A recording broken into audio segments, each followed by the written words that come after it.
Hello,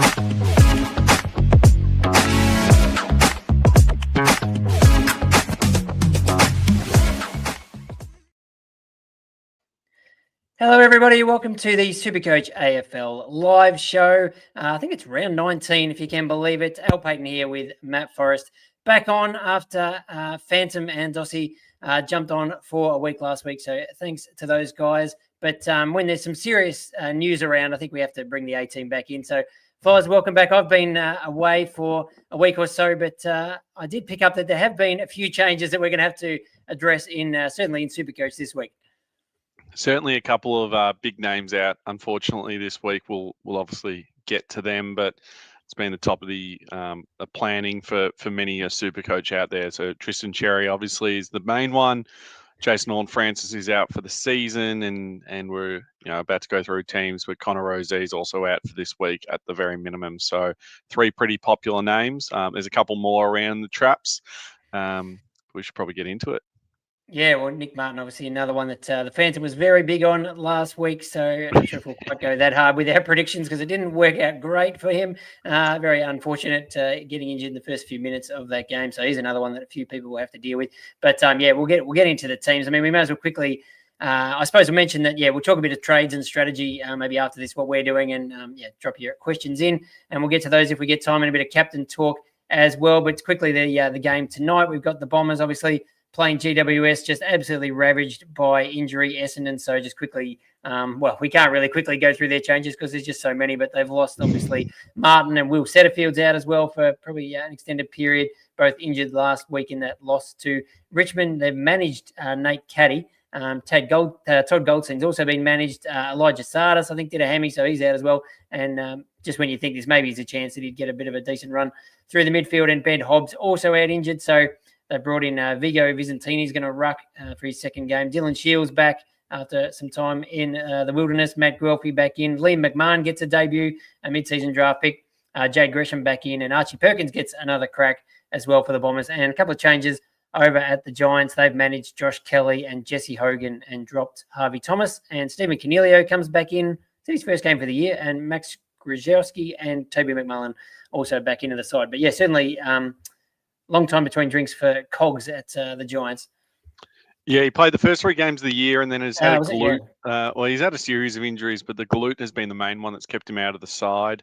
I think he's played a little bit of AFL, so it's good to have him back in the thick of things. Not that he's an extremely SuperCoach relevant player now. I would have thought Jesse Hogan would have been very keen to play tonight. Fast track at Marvel under the roof against a very B-grade VFL defence at the moment. He could have had 15 and been right in the race for the Coleman medal, but clearly taking a long-term premiership approach rather than an individual accolade look at it. We'll move on to the Friday night game. So you can see the teams here if you're watching on Code Sports YouTube, but a few changes here as well. Not heaps, not nearly at that level, but Brisbane versus the Bulldogs, pretty good game up there. So Sam Marshall and Bruce Revel come in for the Lions. Noah Answorth is out injured, and Zach Bailey suspended, of course. And for the Dogs, Liam Jones is back. Luke Cleary gets another crack, and Lockie McNeil is back in for Nick Caulfield, Josh Dolan, and Cooper Hines. But nothing huge there from a SuperCoach point of view. But obviously, plenty of SuperCoach relevant players in this one, and just every game from here is just absolutely must win for the Dogs. But at the Gabba, doesn't make it easy. But do you give them any chance up there?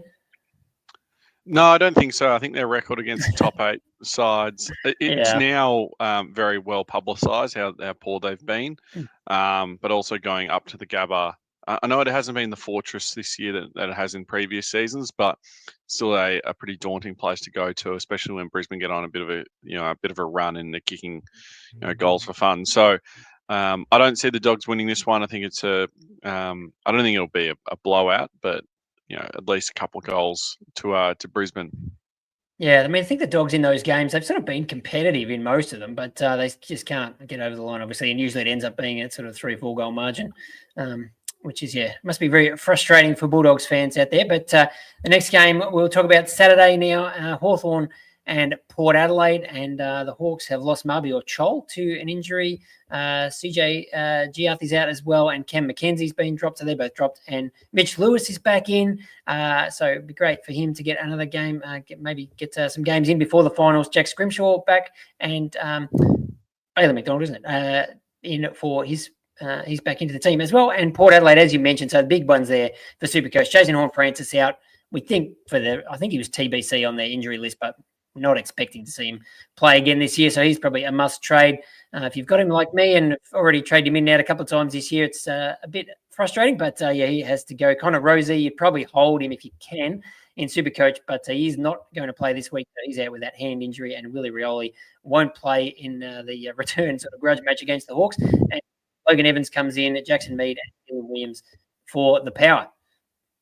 What do you think of this game? It's a disappointing sort of move to lose Rozee. I thought there was talk of him potentially playing, but he's another sort of casualty for the weekend. Unfortunately, a lot of people were probably relying on him getting a game, so turn to the benches and hopefully you got a rookie or two that's playing. A few Hawks changes there. Great to see Mitch Lewis back in the side. It'll be interesting to see how the four Hawks key position forwards merge into three going into finals. You can't see Gunston really getting omitted out of that mix.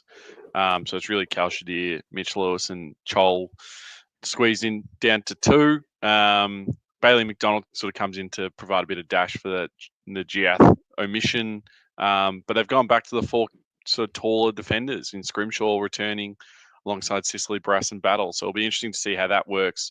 If as long as Bailey McDonald's not playing as a sub, which he has a couple of times, I think they'll have enough pace to survive. But I don't know if that's the long-term approach that they should be taking. It'll be interesting to see how it works, because the last 5 or 6 weeks with only 3, it hasn't been much of a problem. Yes, but interesting selection issues they have down there. A lot of the year they've been trying to figure out all these tall defenders. How do they fit them all in? And now there's all these tall forwards as well. So, some interesting questions for the Hawks. And I mean, we're talking about that Rozee issue in terms of Supercoach. I think this is where teams who have Tom McCarthy as that sort of 24th player gives you a big advantage. Whereas, I've got him as my 23rd sitting in flex. But if you've got him able to bring him off the bench, this is just the ideal situation to do that. So, we'll hopefully get you through for one more week. But if it's not him, as you say, hopefully you've got even a Matt Carroll or somebody who can just come on. And even if they get dropped out as a 23rd scorer in the end, you like to have 23 at least to choose from. But we might not all be that lucky. We'll see how we go. But Sydney North is the next game. Obviously, some interesting Supercoach players to watch in this one. The Swans so they lose Tom McCartan and Aaron Francis, and in comes Dane Rampy, and Pete Laddams comes in. So that's interesting. A second ruck. Brodie Grundy absolutely been annihilating teams playing as a solo ruck. So I don't know if he really needs a second one as backup, but I guess McCartan's out, so maybe just another tall. And North Melbourne lose Tristan Xerri to suspension, as we've obviously already covered for the next 3 weeks. Finbar Maley is out as well, and they've dropped Bailey Scott and Robert Hanson Jr. And coming in, so Luke Davies-Uniacke is back. Callum Coleman-Jones comes in, and Bryn Teakle and Zach Branch, I think it is. I think he was one of their mid-season draftees. But so they've actually gone with the sort of the dual ruck approach here of Coleman Jones named in the ruck and Bryn Teakle on the bench. So that's maybe to try and combat Brodie Grundy, and also a bit of Pete Laddams, maybe providing a bit of a chop out for Grundy as well at the Swans. But if you could afford him, would that deter you in any way from bringing Grundy in Supercoach? No, I don't think so. I've moved some magnets around and I have brought him in this week. I don't think it's a smart decision. But looking at his run home, it's I've used my last boost, which I didn't think I was going to get to this year, and I traded out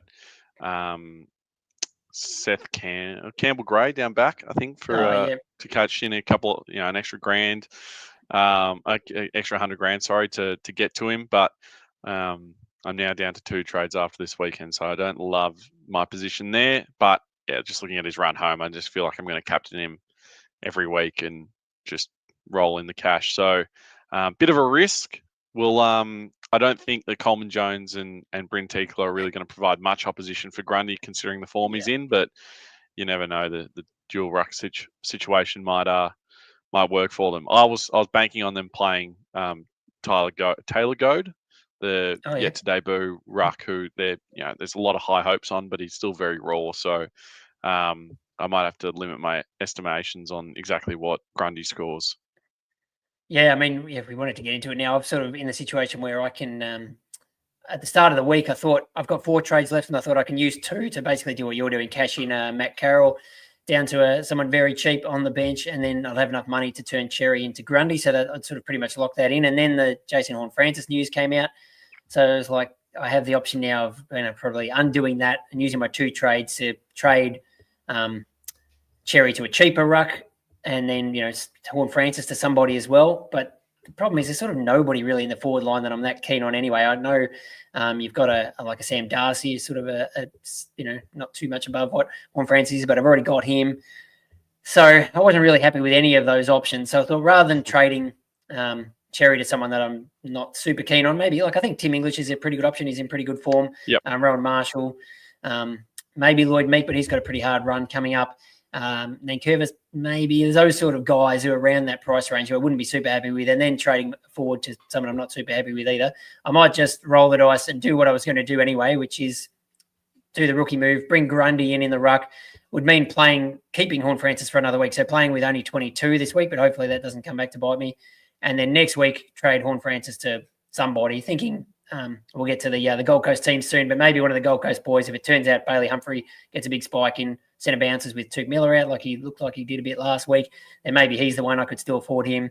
But that leaves me with just 1 trade left for the rest of the year. So that's the move I'm looking at doing at the moment. A bit of a risk, but the Grundy, I paid 700 grand for Gawn, and I don't know if that was the smartest move. And now I'm going to do it for Grundy as well. But just the form that he's in and the run, as you say, the fixture's just crazy. Like obviously playing North this week with no Xerri, and then I think he gets West Coast, which is the easiest team to score against at some stage, and probably Richmond as well. All the sort of Essendon, which is Goldstein. I mean, even if Goldstein's might be getting managed along the way. So the amount of points he could put up in the last few games is pretty insane. So, and at the moment he was about 10%, I think, overall ownership coming into this round. I'm sure that's going to be a fair bit higher after people make their Xerri trades, but still he's a player that not everybody's going to be able to afford. So hoping that helps me out, but it's still a long way to go with 1 or 2 trades, which a couple of weeks ago 4 trades looked pretty good, but all of a sudden you cop these 2 or 3 injuries in 1 week, and this happened last year, and now it's sort of happening again. So we know that is what can happen in SuperCoach. So it's risky, but Flex is definitely helping. Thank goodness for Flex. It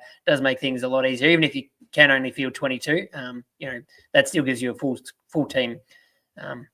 Obviously, it's ideal if you get the extra score that you can drop out. But that definitely puts us in a much better position than last year. But anyway, we'll get to trades a bit more later on, I'm sure, with the questions. But we better get on to the next game, which is Carlton playing Melbourne. Can Carlton get? What the hell's going on there? But they've made a couple of changes. Chincotta's back out. Fantasia's injured again, and Mitch McGovern is injured. So they get Sard back. So that's something positive for them. Francis Evans comes. He's been in and out. He's back in, and Will White gets another go for the Blues. I was thinking Billy Wilson might get a crack. He was a player I was looking at as a sort of a DPP in defence, so I could potentially trade him. But anyway, he's not playing. And for the Ds, they've just lost Jake Lever and Tom Sparrow to injury. Obviously, he was KO'd by Xerri, and Stephen May and Harry Sharp come back in. But nothing massive, certainly SuperCoach-wise, but no huge changes there. But any hope of the Blues getting back on track? They're obviously sticking with this 2 ruck setup for the foreseeable future. Yeah, so I think this is probably the game where I don't think it turns, but I think there's a real chance of a win here for Carlton. 2 teams that hate kicking goals playing against each other. So I think we're going to be subjected to another terrible game of footy. But dual ruck again. Pitnet and De Koning. Pitnet's clearly taken the mantle as that sort of key number 1 ruck role that De Koning had for almost the entirety of the year. There's talk of it, whether it's to spite De Koning, who might be out the door, whether it's form that they're playing into to play him forward, or if it is just the team balance. But De Koning's playing that full forward with pretty limited ruck role. Unfortunately for owners of him, I think there's a very good chance in the next week or 2 that we'll see a Pitnet omission or management just to spike De Koning's form a little bit in the back end of the season, whether that is to just pump up the price of him a little bit more and make sure that the St Kilda offer doesn't go away. Because I know that him walking out the door is at this point is sort of a foregone conclusion. But at the moment, if you got a draft team, Pitnet in the flex is not a bad shout. He's scoring pretty well. So yeah, one to look at for draft. I wouldn't be looking at it for classic though. I do have as we scroll down, I do have a pretty rogue ruck roll proposition for you to steer away from Tim English, but we'll save that one for when we get to the team. Okay, I'm looking forward to that. So then, blockbuster, so primetime Saturday night lineup with the Carlton Melbourne game, and then followed by West Coast versus Richmond over there, sort of playing for the spoon, I guess.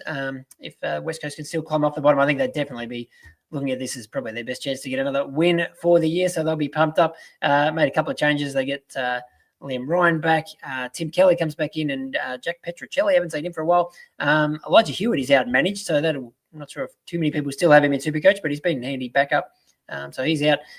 Long is out, and Malachi Champion is also omitted. And for the Tigers, no changes. It looks like. I guess you don't change a winning lineup. So Richmond going for back-to-back wins, but I think the Eagles will be pretty pumped for this one. But there's not a heap of SuperCoach relevant names there apart from our man Tom McCarthy, who if he wasn't in your starting team, in your best 22, he pretty much will for most teams this week, I think. Yeah, there was talk of Tim Kelly being a potential smoky sort of left field. I mean, pods, a real stretch is less than a pod. Premium type option. He's very cheap now because he's been playing on the half-forward flank, but he's been he got injected into the waffle midfield and he dominated. So he's obviously been recalled because he showed good form. Whether they put him in, he's named on the ball. Whether they play him there is another thing. But he certainly had a good waffle game. If you go back and look at the highlights and look at his stat line, I think it was about 27 touches, 10 clearances, sort of action. So one to watch. I wouldn't be jumping on him now, but certainly as we get to the dire end of the season, could be one to keep an eye on. Okay, interesting. Well, he is DPP. He picked up mid-forward a couple of weeks ago. So then I think we're into the Sunday games, the 1 o'clock match down at the Cattery, Geelong and the Saints. And just extended benches type of stuff here. So Sam De Koning back for the Cats along with Tyson Stengel and Mitch Nevitt. Now there's a name we might have forgotten. Haven't seen him for a while. If anybody still has him on the bench, he's on the last spot on the extended squad, so you never know. And the Saints have lost Dan Butler to injury, and they've brought in sort of familiar names there: Zach Jones, Ryan Burns, Darcy Wilson, and Ari Schoenmaker a chance to get another game. Now, my man Hugh Boxall named in the last spot on the interchange, but he's scoring those 40-odd points the last couple of weeks, so it'd be handy if he can hang around on the bench just for that last-ditch cover if I potentially need it. But, again, nothing huge there for either team, I don't think, in SuperCoach. I guess probably the biggest question for SuperCoach going to this game is, do the Cats, they've got a few options with your Oisin Mullen or Tom Atkins types, do they try and lock down on a Nazai Wanganeen Miller type, or are they sort of more midfield tags, or what do you reckon they do in that situation? Oisin Mullen can tag that sort of half back. I don't think he's real. I mean, he's got a little bit of pace, but I don't think he'd line up on Wanganeen Miller. If anyone, he's probably going to go to Sinclair, I'd add a guess. Yeah, maybe. But I think also Geelong will probably just want to play their way and just run, just play the game, because I know they lost to the Saints earlier in the year, but they've got a shocking Marvel Stadium record. It's down at GMHBA. I reckon they'll just play, 22 on 22. A little forward premium option out of this game that I'm going to for Horn Francis is Jeremy Cameron. I'm very excited about bringing him in. His run home is pretty outside of this game. He's got crazy. North Melbourne at Marvel, and he's got Port, Essendon at GMHBA, then Sydney up in Sydney, and Richmond in grand final week. So not a bad run if you're strapped for cash and you want a 433k forward option to bring in. Just one to sort of keep in the I don't think he'll get rested on the back end of the season. He's chasing that Coleman medal, and he's kicking plenty of goals at the moment. So he could be a very good option. He had a shocking game last week, but outside of that, has been pretty. Yeah, we saw what he did last year in the final round, kick 10, did he, or something against the Eagles, I think it was. So, he doesn't mind going big to, I suppose he's pretty comfortably in front in the Coleman now. But, I don't mind that, but he's certainly a bit more affordable. The other cat that I know has come across the radar, which is someone I hadn't really thought too much about in Supercoach up until now, is Brian Myers. So he's a bit more expensive at 5.14. So certainly from a Horn Francis, you need, or even Nick Martin, you need a bit of cash to get there. But he's 5-round average of 109. So he's really in some pretty good form. And again, based on that fixture, you think he'd finish the year pretty well as well. So he's another name you could consider in the forward line. The Saturday afternoon game at the G is Collingwood hosting Fremantle, and quickly on the Dockers, no outs there, and they've brought in Erasmus, Braden Walker, and Hayden Young is back for his first game in a long time. Few changes at the Pies though. Jeremy Howe's injured, Dan Houston's injured. They've managed Tim Membry, so the ins and some of these just go onto the extended bench. But Charlie Dean, Pat Lipinski, Brady Myercheck, Will Parker, Ed Allen, and Bo McCreary. So, a few changes there for the Pies, who will be hoping to not drop 2 in a row. Yeah, Josh Dacos named in the halfback flank again. Obviously, the Houston and Jeremy Howe injuries probably hurt his chances of getting inserted into that midfield mix. Obviously, tore it up in that last quarter, and it was one of the all-time greats just from watching it as he tried to pull his side over the line. And he was cracking. He had a cracking game. He'll get the 3 votes there. So it'd be interesting to see if there are any long-term effects of that, whether he sneaks into the midfield mix, going forward. Yeah, I was on an overnight hike last weekend, and I was back at the visitor centre in the Bungle was at Portalulu National Park in WA when I was able to get some reception and just check the Supercoach scores, and I saw Josh Dacos nearly 200, and I was like, what on earth happened here? And then it was even more sort of crazy when I found out that he was on about 70 at 3/4 time, and went absolutely ballistic in the last quarter. So it was the wrong Dacos because I had the VC on Nick, but finished off with the Zach Butters captain, so it didn't hurt me too badly. But that's one of the most amazing Supercoach performances certainly of this year. And we'll finish off with the Adelaide Gold Coast game, which should be a cracking game actually to finish the round. And the Crows have lost Jordan Butts to that sort of rib chest injury. Braden Cook out as well, and they've brought back Nick Murray, Luke Nankervis, Hugh Bond. I think Luke Pedler gets back in.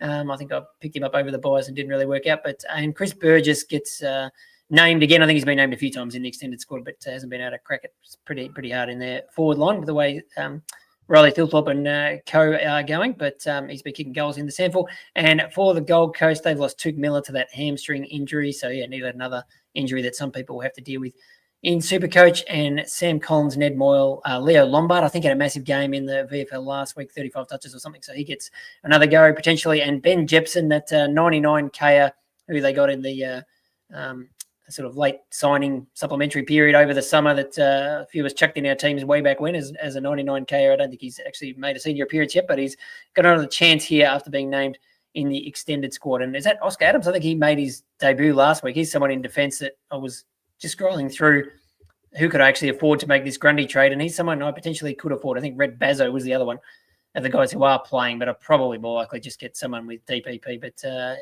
he might get a second game, although, on the extended bench. But is this where your sort of rogue ruck suggestion is coming in? Because it's the last game. I realized that we went past it halfway through as we're scrolling. I was like, oh, when are they playing? I should know this. Jordan Sweet, my guy. Wow. Yeah, very rogue. I looked at it very closely before I settled on Brodie Grundy. He doesn't have an outstanding run home. He does play Geelong, which has been decent points in the past, and he'll have a battle against Carlton and Gold Coast in the last couple of rounds of the season as well. But it's more so that his average takes about a 25-point bump when he's rucking solo. So when he's tied up alongside Dante Vicentini this year, he's averaging around 65-ish, and it goes up to about 90 when he's rucking solo. But if you're strapped for cash and you're looking for a cheap downgrade, 90 to a hopefully 105 average rucking player in Sweet could be a sneaky one. And Ivan Soldo has evaporated off the face of this earth, so he doesn't exist anymore in the eyes of Port Adelaide. I was reading the other day that his girlfriend's moved back to Melbourne. So whether that's foreshadowing a potential another trade, I guess remains to be seen. But it's Sweet running solo is a much better ruck than Sweet alongside Vicentini, and obviously Vicentini's out for the rest of the season. I don't know if he burned all his bridges at Tigerland, but Richmond really needs a backup ruck. So if he's prepared to swallow his pride and come back, that might work out at the end of the year. But yeah, I mean, that's the other way of looking at it, I guess, because what a lot of people are doing is sort of, if you've got two players to deal with, like a Nick Martin or a Horne-Francis and Xerri, then, do you take a haircut on the Martin or the Horne-Francis trade, and that gives you enough to try and get to Grundy. But the problem is, like, that's like $200,000. You need to get someone so cheap, and there's not really anyone that you'd want in your team at that price. So do you do it the other way and take the haircut on the Xerri trade, make some money there, and then you can turn a Martin or a Francis into, if you don't have a top, if you don't have a Wangan Miller, or maybe you could get Lockie Whitfield, who's at a pretty good price now, someone like that, and do it that way. If you think Sweet can score 90, and then you can get 120 or something a week out of one of those other guys, and maybe that's the other way to do it. So that is it for the teams this week. But of course, we do need to get to our best bets powered by Better. So yeah, we weren't around last week, but the week before, I think you had a win, Matty. I can't remember what I did. I'm sure it wasn't great, but I have to give you credit for what you did 2 weeks ago. Yeah, $4 odds for the win, which was great. Just to pad the old bank balance there was very nice. And, I don't know if the boys last week got a win or not, though. No, I'm not sure. I was totally offline, so I'm sure they did them. They know what they're doing. But what do you got for us this week? That's right. Pinto, the Phantom, he... he didn't give double down on Nick Martin, did he? Yeah, Nick Martin had 50, and he had... he didn't get that close, but there you go. I'm going very Sydney-centric. I'm going with our man, Brodie Grundy. 20 touches and a goal. It's paying $350. Very simple, very straightforward. I like it. Let's take it. Yeah, no, that's probably the smart move to keep it simple. Now, I was looking at the Richmond West Coast game based on the fact that last time these teams met, I think I backed in Ryan Marriage to have 30 disposals or something, whatever the figure was, and won on that one. So I'm going back to the well there. And now, of course, Tom McCarthy is playing in that defensive role. And there's not huge odds available for him. But the other one who is actually sweeping around halfback, has been doing it for the last few weeks and getting a bit of the pill, is Tyrell Dewa. So if you pay, I don't know if this is very realistic, but I've packaged those two guys up for 25 plus the Eagles to get a win, which I reckon they a good chance to do that at home. And you can actually get $17 for that. So maybe that's just a $5 thing. Surely that seems outrageous, but I don't think that's out of the realms of possibility. They've both been getting around that disposal mark. Tyrell's had 21, 27, and 15 in his last 3 games. And McCarthy's gone 31, 29, 19, 21. So 25 plus. I mean, Richmond just give up so much free pill to halfbacks. But if that's a little bit of a stretch, maybe you could just, go the 20 plus, or even Dewa. I think if you get it just on his own to have 20 plus is about $2.50. So I think, any halfbacks against Richmond is a good bet. Load up. Yeah, I like it. What are you really gambling with? For free and confidential support, call the number on your screen, 1-800-858-858, or visit gamblinghelponline.org.au. So we need to talk some captains, which I'm sure we'll get to with questions and some of these. It's a big week for trading, so we'll try and whip through a few of these. Actually, we should get the subs for tonight. It's subs are Zach Johnson and Harry Rouston. Oh, so Zach Johnson, that's actually not ideal. I mean, he's only an emergency on the bench, but don't want him to be the sub. That's not great. Maybe I'll put the emergency on Hugh Boxall if he makes the cut, although I suppose we can't. We have to decide tonight, don't we? So, into the questions quickly. Matt saying Brian Myers. Yeah, I did touch on him as we went through the Cats team. Yeah, I think he is a good option. It's just, the 514 or so K is not cheap, but if you can afford it, I think him and probably, what's his name, Jack McRae, they're sort of the two probably standouts. The forward lines, it's sort of a weird area all year, really, and even your sort of primos at that end, like Petrarca and Chad Warner. I mean, they're going okay, but I think if you look at the fixture and with this many games to go, fixture's really what we want to base these on. And I think he's as good a chance as anyone to outscore those guys. Nathan's saying, it sounds like he's a bit of a similar in a boat to me. 4 trades left. Do you waste 2? I would say use 2 to get Grundy, or do you use 1 and get someone like a Darcy Cameron or Lloyd Meek? I'm in the boat where I'm just going to throw all chips in and try and get Grundy, but is that sensible, or would you be better off just settling for one of these other rucks, and then you've got 2 trades left for other emergencies which are sure to happen? As someone who's using 3 of my final 5 trades to get to Grundy, I think I can't really say you can only use one to go to Cameron or me. Back yourself in to have no more injuries, get Grundy. There's only, what is it, like 5 trading weeks left? Yeah. I think we'll be fine. What about We'll survive. what about this guy, Tristan? Would you use 2 to get Grundy if you only have 2? Go down to 0. No, I wouldn't trade both of them this far out. Don't think I would either. Yeah, I'm scared for you. I think people trade who the one and just ride the wave. If you don't have Max Gawn, he's about the same price as Xerri, and I think that's a simple, straight one swap, one trade, you're done. If you already have Gawn, which Tristan does, and I do too, it's a little bit trickier because you do have to pick one of these other guys. But I think, Rod Marshall, Marshall's playing, they've now brought Max Heath in, but Marshall still scored 100 last week, and he's got a pretty good run coming up, including, I think, is it next week or the week after he plays North? He'll be Bryn Teakle, Callum Coleman-Jones sort of matchup. So, I think he'll still score pretty well. He's I'd be leaning record English. He's only 5K more. Yeah, scoring really well after the bye. So he's got and a Marvel Stadium. I think it's 4 of his last 6 are at Marvel, or 5 of his last 6. English's last 5 average is about 120, 119, something like that. So he's going better than I probably realised. So I think Marshall or English are both pretty decent options, but I'd probably lean towards English. But in that situation, I probably wouldn't go down to 0. Even I'm pretty much like you. I'm going to waste 3 trades, but it'll still leave me with 1. Oh man, we're getting into some complicated trades here. People talking about Oliver to a rookie and then Xerri to Grundy. Yeah, I think I would advocate that. What about this one? Which of these 2 trades do I make this week? One is Gawn and Bont Dawson. I'm getting confused. I think it's just the ends. Do you either take Gawn and Bont or Grundy and Humphrey? I think you take Gawn and Bont, wouldn't you? Gawn has a really good ruck run as well. Gawn and Bont will average 240 between them, and Grundy and Humphrey will average 240 between them. I think I'd be going Gawn and Bont just because both of them have like the real upside. Humphrey could average 110 on the run home, but he could also average 60. So I'd be riding the wave. I'd be going Gawn. I'd go Bont over Dawson, I think. Although Dawson's run's pretty good. I don't know.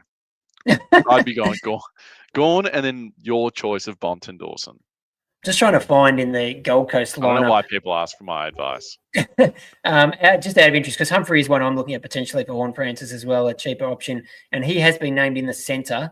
Sam Flanders named at half forward. So he's another one that people may be hoping might get a few more centre bounce minutes. But he didn't really last weekend. It looks like he's well, if we can take what we can take out of this, he's named at half forward. And Humphrey, who did get a few more centre bounces last week after Tuke Miller got injured, has been named in the centre. So, if you're looking for someone a bit cheaper in the forward line, it's a risk. But, as we say, we have only 5 or 6 weeks to go. I think that's someone you could potentially take a punt on if you need that cash to get up to a Xerri.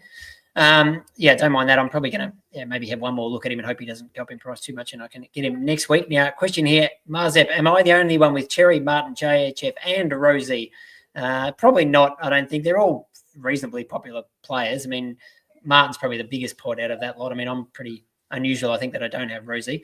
He's looking to trade to Whitfield, Gawn and Roberts, keeping Rozee, which I think keeping Rozee is fine because we think he'll probably be back next week, but certainly earlier than all the others, which is Martin and JHF aren't playing at all. If you had to hold one more, you'd probably hold Xerri because at least he's playing the last 3 games. Roberts, is that Archie Roberts? I'm not sure. He wouldn't be trading in Matt Roberts, I don't think, at this stage. But I like Whitfield and Gawn, so probably about as good as you can do in that situation. And, unfortunately, just the one trade left. Yeah, I think you definitely got to be holding Rozee and just riding the fact that he's missing this week. As you said, Xerri could easily be a hold if you had it.